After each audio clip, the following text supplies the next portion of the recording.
আমি একটি ক্ষীরের পোলাও রেসিপি আপনাদের সাথে শেয়ার করেছিলাম। একজন আঙ্কেল আমাকে কমেন্ট করেছেন, ওনার এই রেসিপিটি খুব ভালো লেগেছে, কিন্তু উনি বলেছেন এই পোলাওটা খেতে পারবেন না। কেন বলেছেন সেটা উনি জানাননি। আমার মনে হয় আমাদের দেশে এমন অনেকেই আছেন যাদের মিষ্টি খাবার খাওয়া নিষেধ। তো আমি ওনাদের কথা ভেবে আজকে আমার এই রেসিপিটি আপনাদের সাথে শেয়ার করছি। আমি সঞ্জনা, আপনারা দেখছেন রন্ধন বিচিত্রা। আমাদের আজকের রেসিপি বাঁধাকপির পোলাও। রেসিপিটি দেখার জন্য সঙ্গে থাকুন। বাঁধাকপির পোলাওটা করার জন্য প্রথমে গ্যাস অন করে কড়াইটা বসিয়ে দিয়েছি। এখন কড়াইয়ের মধ্যে সামান্য পরিমাণে সাদা তেল দিয়ে দিচ্ছি। তেলটা গরম হলে প্রথমে কাজুটা ভেজে নেব, তারপর কিশমিশটা ভেজে নেব। গ্যাসের ফ্লেমটা লোতে রাখতে হবে। কাজুটা দিয়ে দিচ্ছি।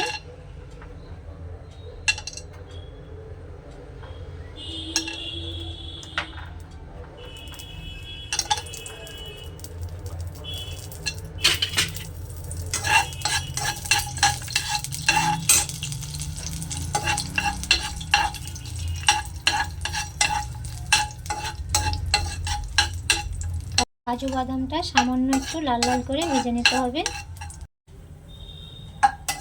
কাজু বাদামটা লাল লাল হয়ে গেছে, এখন এটা তুলে নিচ্ছি।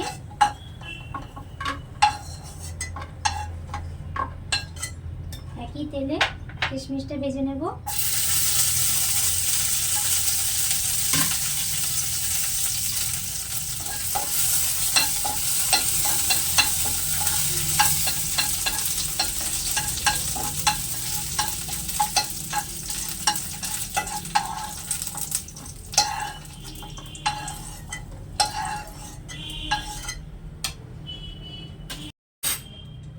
এখানে বাঁধাকপি নিয়েছি, এ দেখুন সরু সরু করে বাঁধাকপিটা কেটে নিয়েছি। কেটে জল দিয়ে পরিষ্কারভাবে ধুয়ে নিয়েছি। ধুয়ে একটা ছাঁকনির মধ্যে এইভাবে রেখে জলটা ঝরিয়ে নিয়েছি। থেকে ভালোভাবে জলটা ঝরিয়ে নিতে হবে। এখন বাঁধাকপিটা ভেজে নেব, তার জন্য কড়াইয়ে 1 চা চামচ ঘি দিয়ে দিচ্ছি।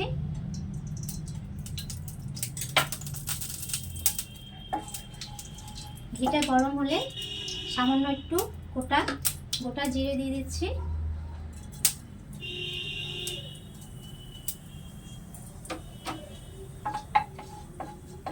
জিরেটা সামান্য লাল লাল যখন হয়ে আসবে তখন বাঁধাকপিটা দিয়ে দেব।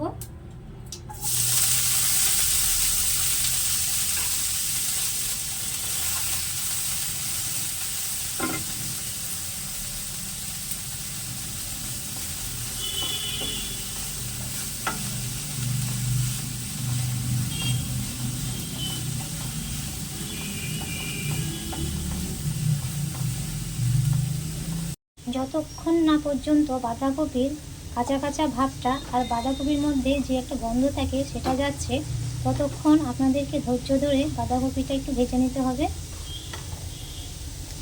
বাঁধাকপিটা আমাদের প্রায় ভাজা হয়ে এসছে। এই স্টেজে সামান্য একটু নুন দিয়ে দিচ্ছি।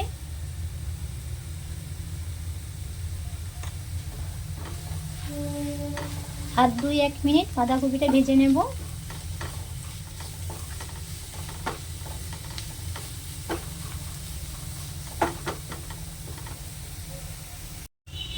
বাঁধাকপিটা লাল লাল করে ভেজে নিয়েছি, এখন এটা তুলে নেব। এখানে একটা পেস্ট তৈরি করে নেব। তার জন্য 2 চামচ টক দই দিয়ে দিচ্ছি।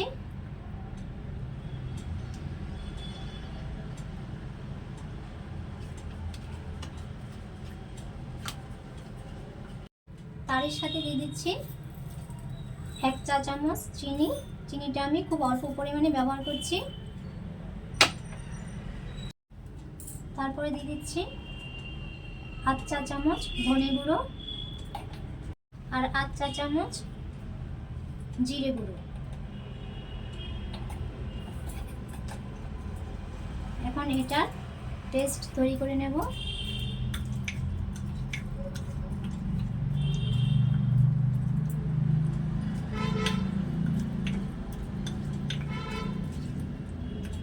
এভাবে পেস্টটা তৈরি করে নিতে হবে।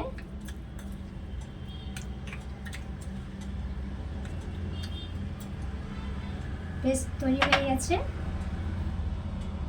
এখন ফাইনালি রান্নাটা করার জন্য কড়াইয়ে 1 চামচ ঘি দিয়ে দিচ্ছি।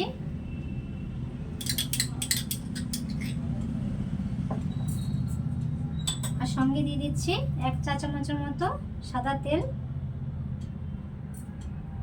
ঘি আর সাদা তেলটা গরম হয়ে গেছে। এই সময় গ্যাসের ফ্লেমটা লো টু মিডিয়াম করে রাখবো। প্রথমে দিয়ে দিচ্ছি 2টো এলাচ,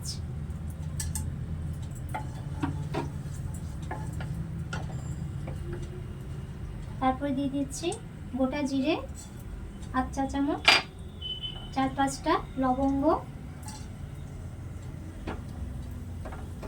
2টো দারচিনি। এখন এটা সামান্য একটু ভেজে নেব।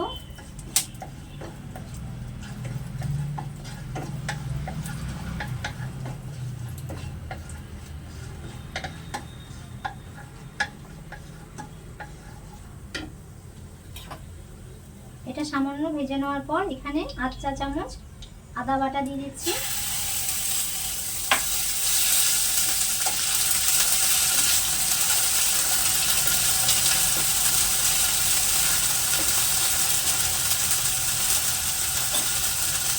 আর সামান্য গোলমরিচের গুঁড়ো দিয়ে দিলাম, প্রায় 8 চা চামচের মতো।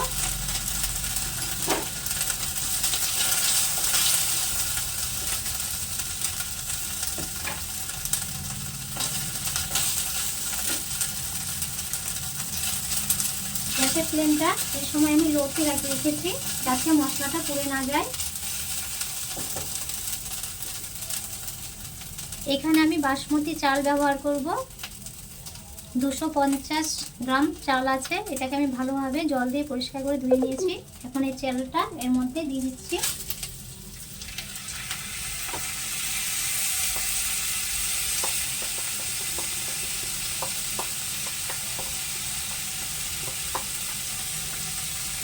ফোড়নের সাথে চালটা ভালোভাবে ভেজে নিতে হবে। পোলাওটার জন্য আমি আগেই বলেছি 250 গ্রামের মতো চাল ব্যবহার করেছি। এই কাচের বাটিতে এই চালটা 2 বাটি হয়েছে।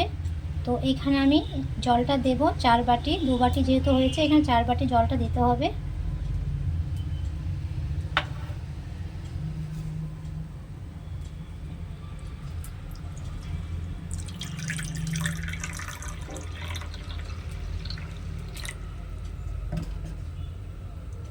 এভাবে মেপে 4 বাটি জল দিয়ে দিচ্ছি।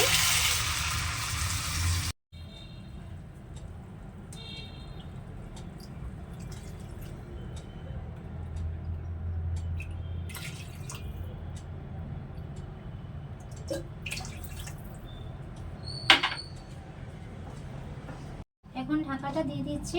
গ্যাসের ফ্লেমটা লো টু মিডিয়ামে রেখে চালটা 15 থেকে 20 মিনিট কুক করে নিতে হবে। আমাদের মধ্যে অনেকে আছেন যাদের অতিরিক্ত মিষ্টি খাওয়া বারণ। তো আজকে আমি এই পোলাওতে খুবই অল্প পরিমাণে মিষ্টি দিয়েছি। আপনারা চাইলে ট্রাই করতে পারেন, আশা করি ভালো লাগবে। 15 থেকে 20 মিনিট হয়ে গেছে। এখন ঢাকাটা খুলে দেখে নিচ্ছি।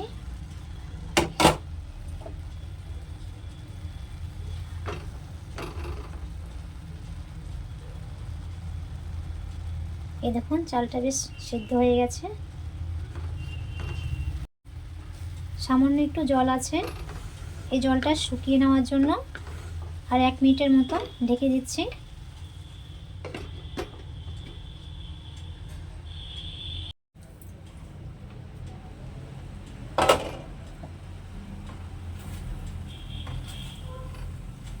জলটা শুকিয়ে গেছে।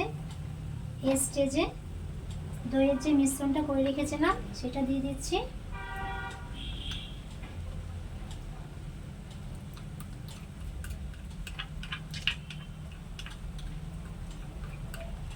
এই সময় গ্যাসের ফ্লেমটা অতি অবশ্যই লোতে রাখবেন, না হলে সবটা উপকরণ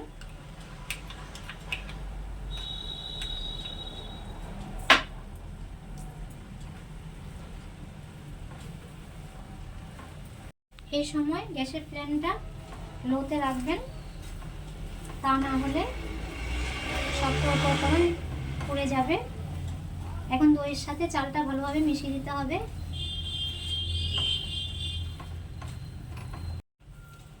এখন ভেজে রাখা বাঁধাকপিটা দিয়ে দিচ্ছি।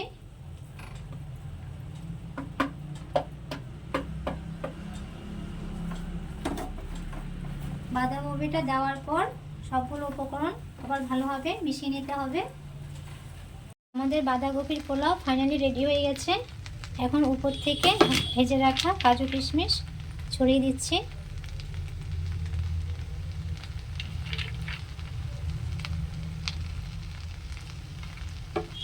আপনারা বাড়িতে একবার হলে ট্রাই করবেন। ভালো লাগলে চ্যানেলটিকে লাইক করবেন, সাবস্ক্রাইব করবেন আর অতি অবশ্যই কমেন্টে জানাবেন কেমন লাগলো। আজ এই পর্যন্তই। ভালো থাকবেন, সুস্থ থাকবেন। ধন্যবাদ।